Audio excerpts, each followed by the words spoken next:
Hello, good evening all of you. My name is Sonu Kumar.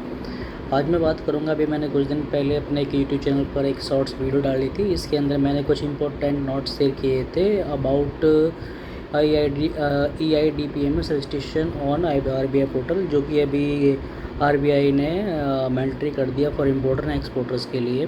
तो उसके regarding मैंने कुछ इंपॉर्टेंट नोट्स डाले थे, बट आज उसके बारे में मैं थोड़ा यहाँ पे शॉर्ट में एक्सप्लेन करूँगा कि वो रजिस्ट्रेशन क्यों मैंडेटरी है, क्या उसका पर्पस है, क्या उसके बेनिफिट्स हैं इस बारे में।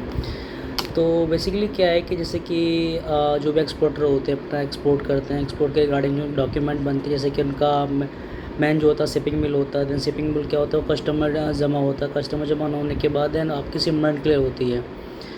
तो फिर क्या है कि आप पहले शिपिंग बिल बना देना, आप उसने कस्टम में उसको सबमिट किया, फिर आपने उसको अपने ऑथराइज जो बैंक होता है, ऑथराइज जो बैंक होता है, जो आपके सारे ट्रांजेक्शन वगैरह जो RBI से रिलेटेड होती हैं, क्योंकि RBI डायरेक्टली डील नहीं करता क्लाइंट्स के साथ, बिजनेस वेंडर्स के साथ में। तो एक बीच में क्या होता है, हमारे मेडिएटर होते हैं जो कि डीलर बैंक होते हैं, ऑथराइज बैंक होते हैं।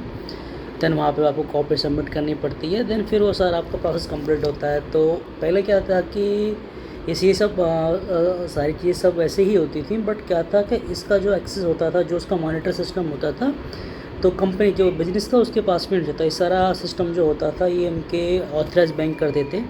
उनके कस्टम से रिलेटेड जो भी उनकी कस्टम से, चाहे एक्सपोर्ट से, चाहे इम्पोर्ट है, उसके रिगार्डिंग जितनी भी ट्रांजेक्शन क्लियरेंस हैं, और कौन सी एक्सपोर्ट्स है जिसके शिपिंग बिल है वो ऐसे गेट पर सबमिट हो गया, उसके रिगार्डिंग जो भी हमारी रेमिटेंस आनी है, जो हमारी पेमेंट आनी है, वो क्लियर हो गई है। तो ये चीज़ें फिर क्या है कि जो भी हमारे बिजनेस होते थे उनके मतलब डायरेक्ट वो उसको वो नहीं करते थे। बट अब ना क्या है कि गवर्नमेंट RBI ने मैंडेटरी कर दिया कि आप अपने आप को मतलब बिज़नेस जो है, कंपनीज जो है, अपने आप को वो RBI के EIDPMS पोर्टल पर रजिस्टर करवा सकती हैं। तो EIDPMS जो रजिस्टर होता है, इसका मतलब होता है import export data processing and monitoring system. कि जो भी हमारी एक्सपोर्ट होती हैं, जो भी हम अब आउट ऑफ इंडिया एक्सपोर्ट करते हैं या इंडिया के अंदर इम्पोर्ट करते हैं आउट ऑफ कंट्रीज़ से, उसके रिलेटेड जो भी सारे हमारे ट्रांजेक्शन होती हैं, जो भी डॉक्यूमेंटेशन होते हैं, उसको आप खुद पे खुद उसको आप मॉनिटर कर सकते हो, उसको देख सको, उसकी क्या मतलब जो भी ट्रांजेक्शन की प्रोसेसिंग है, कोई शिपमेंट छूटी तो नहीं है, कोई इसके रिगार्डिंग जो शिपिंग बिल है, बिल ऑफ एंट्री है, कोई पेंडिंग नहीं है, सब IC गेट पे सबमिट है। अगर मैं उसकी एक्सपोर्ट केस की बात करें हम, तो एक्सपोर्ट केस में आप में जो शिपिंग बिल होती है, देन वो कस्टम में जमा होती है। कस्टम में जमा होने के बाद फिर वो आपके ऑथराइज डीलर जो बैंक होता है उसके पास जाती है।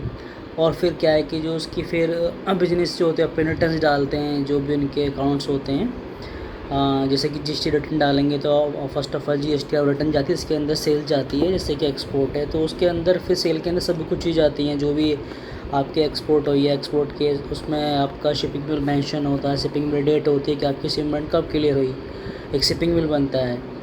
और उसमें पोर्ट कोड क्या है, पोर्ट कोड मीन जिस पोर्ट से आपकी वो शिपमेंट गई है, आउट ऑफ इंडिया से जो आपको गई है, तो ये चीज़ें मेंशन होती है। आप उसमें GST रिटर्न में वो अपलोड करते हैं, देन वो IC गेट पर रिफ्लेक्ट करती है। IC गेट पर रिफ्लेक्ट होने के बाद तो फिर IC गेट उस डेटा को फैच करता है कि हाँ, जो आपकी शिपमेंट गई थी, जो आपकी शिपिंग बिल बनाता है, वो प्रॉपर आपके रिटर्न से मैच है। तो जो उसके ऊपर GST वगैरह होता है वो हमारा जो कस्टम होता है, जो गवर्नमेंट से हमको रिफंडेबल मिल जाता है, जो रिफ़ंड हो जाता है वो।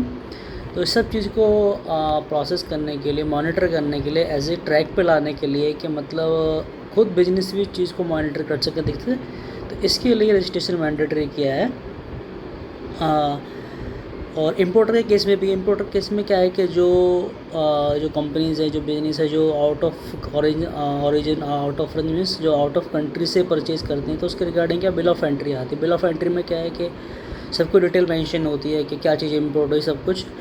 और देन वो बिल ऑफ एंट्री कस्टम में जमा हुई है नहीं, उसके बाद फिर IC गेट पे वो सबमिट करनी पड़ती है। उसके रिगार्डिंग जो भी उसके ऊपर कस्टम ड्यूटी वगैरह, GST वगैरह वो पे करना होता है।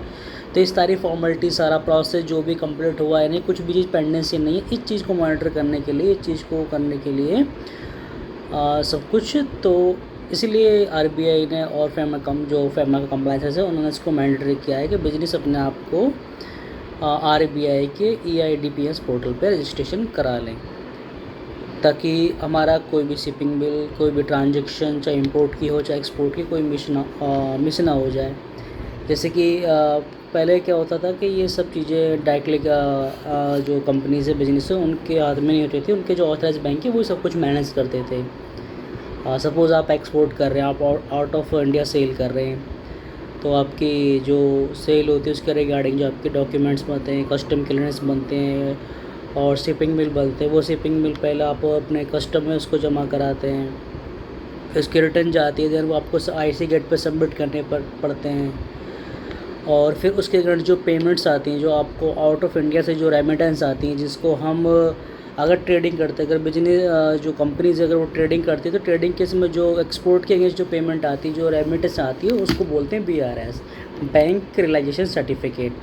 तो उसके अगेंस्ट हमारी जो रेमिटेंस आती है, देन उसको आपका जो ऑथराइज डीलर बैंक है, जो मीडिएटर बैंक है आपका जो भी है, वो उसको रेमिटेंस को जो क्लियर करते हैं, तो उसकी जो BRS होती है वो आपके जो हमारा DGFT की साइड होती है, DGFT पे जो हमारा रजिस्ट्रेशन होता है EIC कोड का, वहाँ पे उसको अपलोड करते हैं और IC गेट पे सबमिट करते हैं। देन आप वहाँ से फिर जो कंपनी से डाउनलोड वगैरह करके उसको रिकन्साइल करती हैं। तो उस चीज़ में थोड़ा पेंडेंसी हो सकती है कि चीज़ अनक्लियर नहीं हो सकती है, कोई ट्रांजेक्शन में कोई फ्रॉड तो नहीं है, कुछ इनकम्प्लेंसी तो नहीं है चीज़ करने की, मॉनिटर करने के लिए। तो इसीलिए ये RBI ने ये मैंडेटरी किया है कि 1 अप्रैल 2025 से कि कंपनीज़ अपने आप को भी EIDPS पोर्टल पर RBI की साइट पर जाकर रजिस्टर करें। और उसके रजिस्ट्रेशन के लिए ज़्यादा कुछ डॉक्यूमेंट रिक्वायर नहीं होते। फर्स्ट ऑफ ऑल आपका जो होता है EIC कोड, जो होता है हमारा इंपोर्ट एक्सपोर्ट कोड, वो कंपनीज़ का पैन, कंपनी का GST नंबर, कंपनीज़ का कंप्लीट नेम एज़ पर जो आपका DGFT की साइट पर EIC कोड पर है, और आपका कंपनी का रजिस्टर्ड एड्रेस, ये चीज़ें होती हैं। और एक मोबाइल नंबर होता है, उसके अंदर जो आपका रजिस्टर है आपके GST पोर्टल पर रजिस्टर है, सेम आपके DGFT जो EIC कोड के उसके अंदर सेम मेल ID वही, ये चीज़ें चाहिए होती हैं। देन आप उसको इजीली एक ही स्टेप में ये होता है कि वो रजिस्टर्ड हो जाते हैं। और इसका रजिस्ट्रेशन कंप्लीट होने के बाद जो आपकी जो मेल डाली है आपने, उस पर उसकी लॉगिन क्रेडेंशियल RBI की तरफ से खुद ब खुद शेयर हो जाते हैं। तो हाँ, उसकी जो आपने मेल डाली है।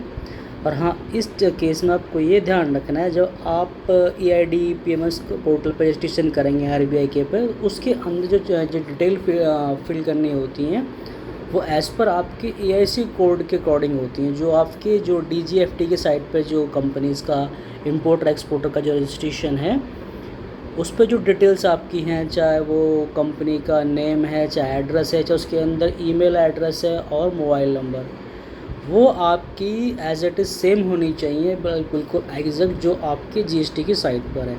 अगर ऐसा नहीं है, दोनों में मिसमैच आया, आपके DGFT की साइट पर जो EIC कोड के अंदर अलग ईमेल ID और मोबाइल नंबर डाला हुआ है, एंड GST की साइट पर अलग है, GST रजिस्ट्रेशन के अंदर, देन फर्स्ट ऑफ ऑल आपको you will have to correct all of them. आपको पहले वो सब कुछ ठीक कराना पड़ेंगे, उसको बिल्कुल सेम कराना होगा जो आपकी DGFT की साइट पर जो आपकी EIC कोड के अंदर चीज़ें मेंशन है, चाहे आपका कंपनी कंप्लीट नेम है, नेम में कोई करेक्शन नहीं होनी चाहिए, देन आपका email ID, mobile number and register office जो होता है कंपनीज़ का, वो जो आपके GST रजिस्ट्रेशन के अंदर है वही आपके बिल्कुल EIC कोड के अंदर होने चाहिए, क्योंकि वो आपकी जब आप रजिस्ट्रेशन करते हैं तो आपकी चीज़ों को वहीं से मॉनिटर करता है, वहीं से उनको एक्सेस करता है, वहीं से डिटेल फैच करता है।